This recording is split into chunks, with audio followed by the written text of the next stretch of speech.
नमस्ते दोस्तों, मैं आशीष।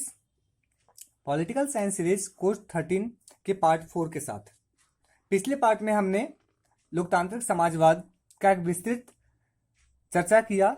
उसमें समझा कि आखिर उसके अर्थ क्या है, परिभाषाएं क्या है एवं उसकी क्या महत्वपूर्ण सिद्धांत एवं मान्यताएं क्या है। और इसके बाद जो हमारा महत्वपूर्ण चैप्टर है फांसीवाद, ये एक आवश्यक चैप्टर है क्योंकि फांसीवाद पढ़कर हम लोगों को बहुत कुछ सीखने को मिलेगी। क्योंकि फांसीवाद एक बहुत ही इंटरेस्टिंग और ये सीख देती है कैसे असंतोष की भावना क्रांति को जन्म देती है।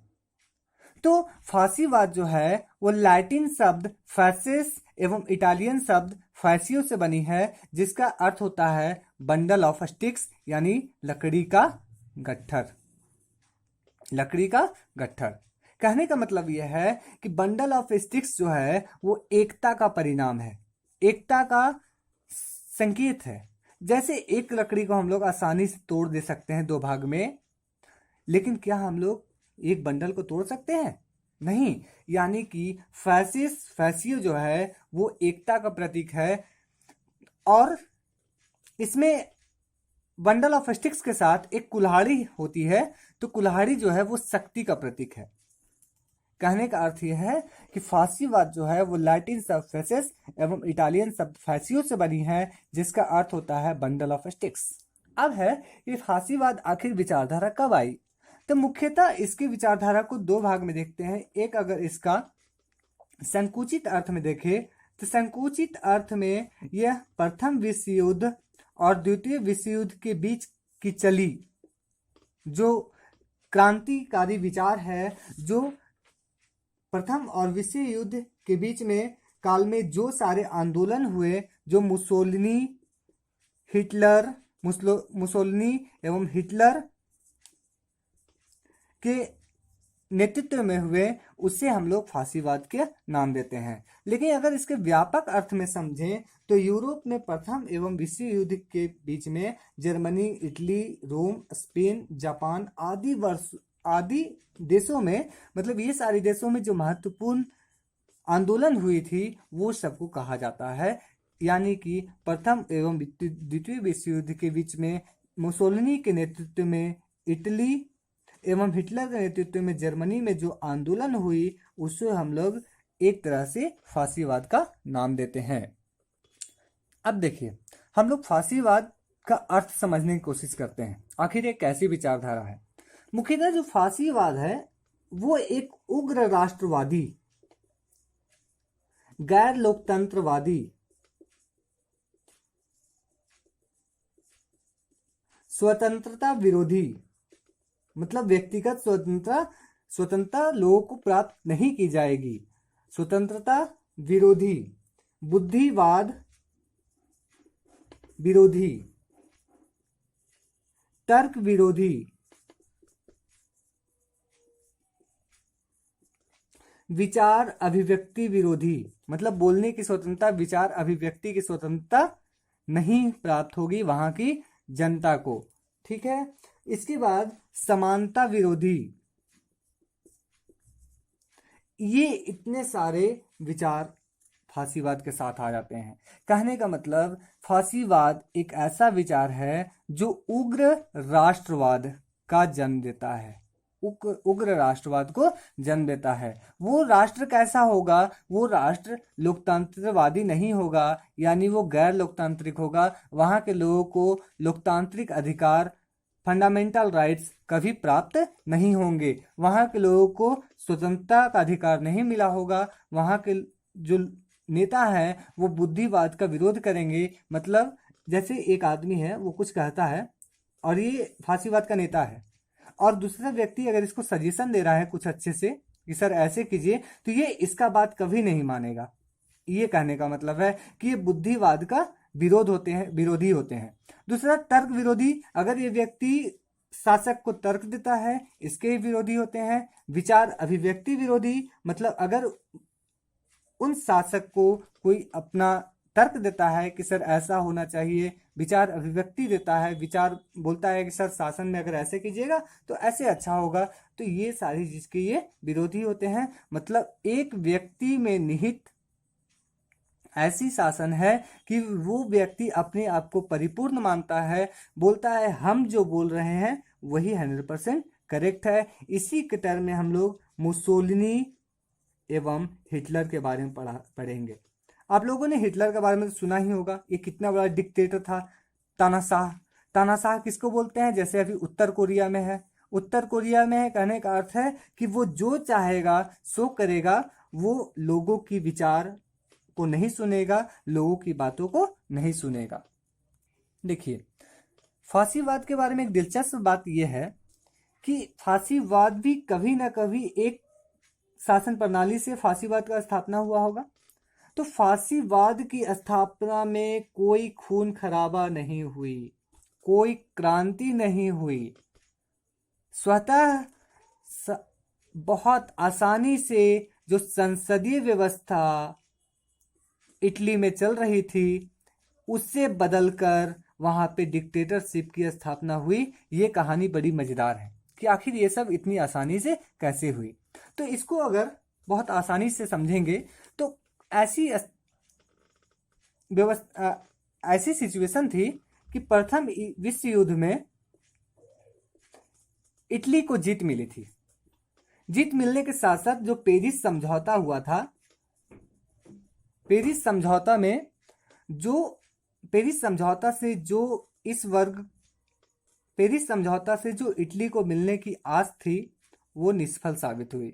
मतलब पेरिस समझौता जीतने वाले देशों के बीच में एक समझौता था और इसमें इटली को कुछ नहीं मिली। इससे क्या हुआ, इटली के लोग काफी आहत हुए, उन्हें काफी दिल पे चोट पहुंची। साथ ही में प्रथम विश्व युद्ध में जितना पैसा खर्च हुआ, जितने सैनिक मारे गए, उसके वजह से उस देश की अर्थव्यवस्था काफी खराब हो गई। वहां के दाम मार्केट काफी खराब हो गए, मार्केट में महंगाई काफी बढ़ गई थी। जब इतनी सारी विपरीत परिस्थितियां थी तो उस समय जो संसदीय व्यवस्था थी, वहां के जो प्रधानमंत्री इमैनुअल थर्ड जो पहले प्रथम विश्व युद्ध के समय जो इटली के जो प्रधानमंत्री थे, वो उनके ऊपर ये सभी की जिम्मेदारी सौंपी गई। मतलब ये सभी का जिम्मेदार इनको ठहराया गया। इससे क्या हुआ, वहां के लोग जो थे वो काफी इमैनुअल थर्ड के से काफी आहत हुए, इनसे काफी नाखुश थे, क्योंकि महंगाई भी बढ़ रही थी, मार्केट भी खराब हो गई थी, राष्ट्रवाद सबसे बड़ी आहत थी। तो कुल मिला के वहां के जितने लोग थे वो इनका विरोध करना शुरू किया। इसके बाद ये एक तरफ तो चल ही रही थी, दूसरे तरफ मुसोलिनी जो प्रथम विश्व युद्ध में एक सैनिक थे, इन्होंने अपना एक अलग दल की स्थापना करना शुरू कर दिया था, जिसमें काफी जल्दी काफी लोग शामिल होने लगे थे। कारण ये था कि लोग इन शासन प्रणाली से इनसे काफी नाखुश थे, तो ये अपने ऑप्शन के तौर पे, अपने प्रतिनिधि के तौर पे धीरे धीरे मुसोलिनी को देखने लगे थे। अब जब सारे लोग मुसोलिनी के साथ आए थे तो मुसोलिनी का ताकत दिन प्रतिदिन बढ़ रहा था। 27 अक्टूबर 1922 को वहां पर जब चुनाव होता है इटली में, तब वहां पर वो प्रधानमंत्री जीत जाते हैं और फांसीवाद को उतना ज्यादा सीट प्राप्त नहीं होती है, फांसी दल को। तो इस समय मुसोलिनी अपने 30,000 सैनिक के साथ ये धमकी देते हैं वहां के प्रधानमंत्री को, पीएम को, कि अगर आपने हमारे हाथ में सत्ता नहीं सौंपी तो मैं आपके ऊपर आक्रमण करके आपको मार दूंगा, साथ में पूरी व्यवस्था चौपट कर दूंगा। अब चूंकि इटली की हालत पहले से खुद खराब थी, प्रथम विश्व युद्ध को झेलकर ये खुद हालत चौपट हो गई थी, और दूसरी बात पीएम से लोग भी नाखुश थे। तो इस तौर पर पीएम ने सही क्या समझा कि फिर से अगर युद्ध हुआ, गृह युद्ध हुआ जो मुसोलिनी के द्वारा किया जाएगा, उससे इटली और तबाह हो जाएगा। तो इससे अच्छा क्या है कि मैं अपना त्यागपत्र मुसोलिनी को सौंप दूं। तो इस तरह से उन्होंने मुसोलिनी को वहां के प्रधानमंत्री इमैनुअल थर्ड ने त्यागपत्र दे दिया और देने के साथ कुछ ही महीनों के भीतर मुसोलिनी जो है वो अपनी ताकत में दिन प्रतिदिन बढ़ोतरी शुरू कर दी। अब क्या था, मुसोलिनी जो था वो अपनी विचार उग्र राष्ट्रवाद, बुद्धिवाद विरोधी जो पहले बताए हैं, तर्क विरोधी, साथ ही में जो उनका विचार था स्वतंत्रता विरोधी,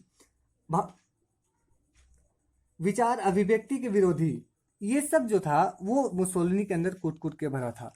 कुल मिलाकर मुसोलिनी एक ऐसा शासक बनना चाहता था कि पूरे इटली की जो ताकत है वो मुसोलिनी में निहित हो जाए। इस तरह से मुसोलिनी जो है वो 1922 में इटली का शासक बनता है और तभी से वहां पे फांसीवाद की स्थापना हो जाती है औपचारिक रूप से। अब देखिए क्या हुआ, जब मुसोलिनी तानाशाह रूप अपना धारण करना शुरू किया, जब वहां के लोग जब तक इस बात को समझ रहे थे, जैसे ही वो लोग प्रदर्शन करना शुरू किया, मुसोलिनी ने तुरंत उठाकर सबको जेल की कोठरी में बंद कर दिया। क्योंकि वह तर्क विरोधी था, वो बुद्धिवाद विरोधी था, वह बोलता था मैं ही सब कुछ सही हूं, आपकी बातों को मैं एकदम नहीं मानूंगा। अब है कि चूंकि वहां पे डिक्टेटरशिप की स्थापना हो चुकी थी, इसलिए उस देश के यानी इटली के पहले के जितने राजनीतिक दल थे सबको प्रतिबंधित करना शुरू कर दिया गया, मतलब सबकी राजनीतिक दर्जा समाप्त करने की प्रणाली शुरू कर दी गई। अब देखिए, तो आखिर मुसोलिनी का जो विचार था उसके स्रोत क्या थे। तो आपने हीगल का नाम सुना होगा। हीगल का एक कथन था कि राज्य ही सब कुछ है, राज्य के बाहर कुछ भी नहीं है। कहने का मतलब यह है कि आप जो हो सब कुछ राज्य के भीतर है। आप राज्य में रहकर, राज्य में शासन करके अपने हर कुछ प्राप्त कर सकते हो। तो इस विचारधारा से मुसोलिनी जो है वो काफी प्रभावित था। यही कारण है कि वहां पे उग्र राष्ट्रवाद का उदय शुरू हुआ। मुसोलिनी के द्वारा कहा गया एक कथन आपको बताते हैं, जिससे आपको पूरी तरह विश्वास हो जाएगी कि आखिर फांसीवाद है क्या। मुसोलिनी का मानना था, हम निश्चित सिद्धांतों में विश्वास कभी नहीं रखते हैं। कहने का मतलब जैसे कार्ल मार्क्स ने अपना सिद्धांत दिया, विभिन्न अनेक थिंकर ने अपना सिद्धांत दिया कि शासन प्रणाली ऐसी होनी चाहिए, मुसोलिनी कभी इस बात पर विश्वास नहीं रखते थे कि हमारा कोई निश्चित सिद्धांत होना चाहिए। वो क्या कहते थे, फांसीवाद जो है वो वास्तविकता पर आधारित है, ये फैक्चुअल है, यह व्यवहारिक है। हमारा उद्देश्य जो है वो सिर्फ और सिर्फ काम करना है, यानी अपने राष्ट्र की डेवलपमेंट करना है। जो राष्ट्र को आहत हुई थी, जो राष्ट्र को इतनी आर्थिक मंदी झेलनी पड़ी थी प्रथम विश्व युद्ध के बाद, हमें पुनः वो राष्ट्र का निर्माण करना है, बल्कि लोगों से बहस करना काम नहीं है। तो इस प्रकार कुल मिलाकर फांसीवाद एक ऐसी विचारधारा है जो उग्र राष्ट्रवाद है एवं गैर लोकतांत्रिक है। यहाँ पे लोकतांत्रिक विश्वासों की कोई स्थान नहीं है। साथ में एक और बात है, अब हिटलर जो है, हिटलर 1933 में जर्मनी में ठीक यही सब विचार लेकर वहां पे नाजीवाद की स्थापना किया था। नाजीवाद जो नस्ल आधारित थी, मतलब नस्ल जाति पर थी। चूंकि हम लोगों को पता है कि जर्मनी में कैसे यहूदियों के साथ बुरा बर्ताव किया गया था, यहूदियों को मार मार के वहां से दूसरे देशों में भगा दिया गया था। तो हिटलर भी फांसीवाद, नाजीवाद की ही तरह एक विचार थी इसकी भी, जो 1933 में जर्मनी में स्थापित हुई थी। तो अगर एग्जाम में फांसीवाद क्या है, इसके मूल सिद्धांतों को समझाएं, विचारों को समझाएं, अगर ऐसा क्वेश्चन आता है तो मूल रूप से हमें यही लिखना पड़ेगा कि फांसीवाद एक ऐसी उग्र राष्ट्रवादी विचारधारा है जो गैर लोकतांत्रिक मूल्यों पर आधारित है एवं यह तानाशाह की स्थापना करती है। ठीक है। साथ ही में यहाँ पे एक नेता का शासन होता है। यह राष्ट्र को सबसे ज्यादा महत्वपूर्णता प्रदान करता है, चूंकि यह राष्ट्र को पूरी तरह से विकसित करना चाहता है। यह व्यक्तिगत स्वतंत्रता यानी मौलिक अधिकार का विरोधी होता है, चाहे वो समानता का अधिकार हो, बोलने का अधिकार हो, स्वतंत्रता का अधिकार हो। साथ ही में ये धर्म और चर्च में विश्वास करता है, मतलब ये धार्मिक चीजों को अपने राजनीति से जोड़ता है। दूसरी बात, ये जो है सबसे मूल बात, ये सब करने के लिए वो क्या है, हिंसात्मक हो जाता है। जो पूरा हिटलर है, नाजीवाद है, यहूदियों को मारता है, ये अपने देश में मुसोलिनी पूरा डिक्टेटर बन जाता है। ये सबके पीछे क्या है कि वो हिंसात्मक मार्ग को अपनाता है। मुसोलिनी का एक प्रसिद्ध कथन है कि मनुष्य का जन्म जिस तरह से औरतों का काम, औरतों का धर्म अपने संतान को जन्म देना है, उसी तरह से मर्दों का काम युद्ध भूमि में लड़कर देश के लिए वीरगति को प्राप्त होना है। कहने का मतलब ये पूरी तरह से उग्र राष्ट्रवाद के साथ साथ हिंसात्मक मार्ग को अपनाकर अपने देश की विकास करने की एक विचारधारा है। तो इससे यही सीख मिलती है कि चूंकि ये सेकेंड वर्ल्ड वॉर के पहले ये खत्म हो चुका था, चूंकि यही लोगों ने मिलकर सेकेंड वर्ल्ड वॉर की शुरुआत की थी, चूंकि इन्हीं लोगों ने मिलकर सेकेंड वर्ल्ड वॉर की शुरुआत की थी जब जर्मनी ने पोलैंड पर आक्रमण किया था, पोलैंड पर आक्रमण किया था। इस समय तक पूरे विश्व में अमेरिका और लोकतांत्रिक देश जितने भी हैं वो ये समझ चुके थे कि चूंकि अगर पूरे विश्व में फांसीवाद जैसी विचारधारा बढ़ गई तो लोगों की स्वतंत्रता, लोगों की प्रतिष्ठा, लोगों की समानता खतरे में पड़ जाएगी और इससे पूरी मानवाधिकार की हनन हो सकती है और पूरे विश्व पर एक खतरनाक बादल मंडरा सकती है। तो इसीलिए यही कारण था कि सेकेंड वर्ल्ड वॉर में जर्मनी को पूरी तरह तोड़ दिया गया एवं इटली के फांसीवादी विचारधारा को भी समाप्त कर दिया गया। तो कुल मिलाकर फांसीवाद इतना ही है। अगर आपको चैप्टर समझ में आया तो अपने दोस्तों को जरूर भेजें और कमेंट में जरूर बताएं कि आपको कैसा लगा, और उम्मीद है आपको अच्छी लगी होगी। धन्यवाद, फिर मिलते हैं नेक्स्ट वीडियो में।